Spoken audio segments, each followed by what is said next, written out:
Hello students, welcome to my YouTube channel. आज हम William Shakespeare की सोनेट 18 को करेंगे, जो विलियम शेक्सपियर है इसमें अपने फ्रेंड की तुलना गर्मी के दिनों से करता है, जो कि पहली लाइन से शुरू होती है। Shall I compare thee to summer's day, क्या मैं तुम्हारी तुलना गर्मियों के दिनों से करूं।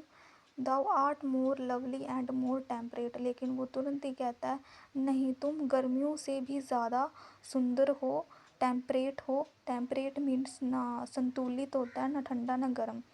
Rough wind do shake the darling birds of May, जो समर्स के डे में मई का महीना होता है, उसमें मई के महीने में बहुत ज़्यादा तेज़ हवाएं चलती हैं, जिसके कारण जो पत्तियाँ होती हैं वो बहुत ज़्यादा शेक करती हैं, हिलती हैं, इधर उधर हो जाती हैं, बिखर जाती हैं। Summer's lease hath all too short a date, जो गर्मियों का महीना होता है वो बहुत ज़्यादा कम समय के लिए होता है। Sometimes too hold the eye of heaven shines, जो मतलब कभी कभी सूरज भी इतनी तेज़ चमकता है। आई ऑफ हेवन का मीन्स आसमान की आँख। And often is his cold complexion dim, जो सूरज भी एकदम से कई बार डिम छिप जाता है बादलों के कारण। And every fair from here sometimes decline, और इसमें बताया गया कि जो वर्ल्ड में जो भी चीज़ सुंदर है वो एक दिन खो जाएगी, नष्ट हो जाएगी।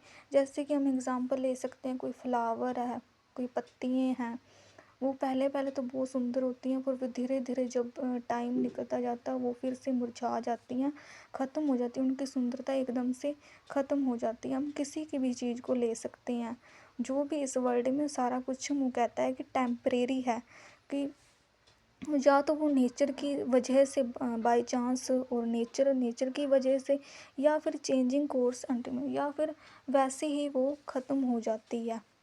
बट दे एंटरल समर्स शैल नॉट फेड, लेकिन जो तुम हो, अपने फ्रेंड को कहता है, लेकिन तुम हमेशा सुंदर रहोगे। Nor fade lose possession of that fair of thousand, तुम्हारी सुंदरता कहीं नहीं खोएगी। Nor shall death brag wanderest in his shade, और वो कहता है कि जो मौत है वो भी नहीं घमंड कर पाएगी कि तुम उसके कब्जे में हो, अपने फ्रेंड को कहता है वो। When in eternal lines time thou growest, और वो कहता है कि जो तुम मेरी पोएम है, मेरी लाइन्स में हमेशा के लिए ज़िंदा रहोगी, ज़िंदा नहीं इमोर्टल रहोगी, अमर रहोगी, तुम्हारी कभी भी मतलब मौत नहीं होगी।